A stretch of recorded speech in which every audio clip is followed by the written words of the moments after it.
ಕೋಪ ಎಲ್ಲರಿಗೂ ಬರುತ್ತದೆ. ಅದಿಲ್ಲದ ಮನುಷ್ಯನಿಲ್ಲ. ಸಮಸ್ಯೆ ಕೋಪವಲ್ಲ, ಅದನ್ನು ಹೇಗೆ ನಿಭಾಯಿಸುತ್ತೇವೆ ಅನ್ನೋದು.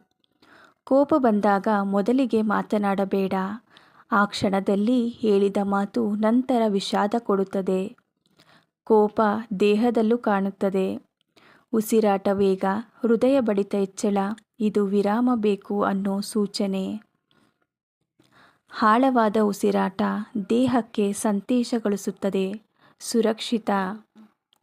ಕೋಪಕ್ಕೆ ಕಾರಣ ಹುಡುಕಿ. ವ್ಯಕ್ತಿಯೇ ಕಾರಣವಾ ಅಥವಾ ನಿನ್ನ ನಿರೀಕ್ಷೆ? ಕೋಪವನ್ನು ಒತ್ತಿ ಹಾಕಬೇಡ.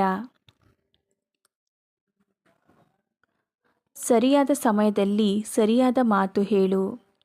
ನಿರಂತರ ಕೋಪ ಆರೋಗ್ಯ ಹಾಳು ಮಾಡುತ್ತದೆ, ಮನಸ್ಸಿಗೂ ದೇಹಕ್ಕೂ.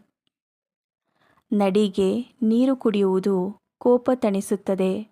ಕೋಪ ಅಂದರೆ ಶಕ್ತಿ. ಅದನ್ನು ನಾಶಕ್ಕೆ ಅಲ್ಲ, ನಿರ್ಮಾಣಕ್ಕೆ ಬಳಸು.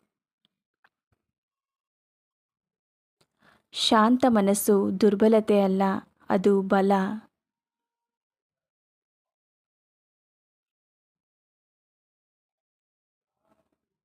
ಕೋಪ ಬಂದಾಗ ನಿಲ್ಲು, ಉಸಿರು ನಂತರ ಪ್ರತಿಕ್ರಿಯಿಸು.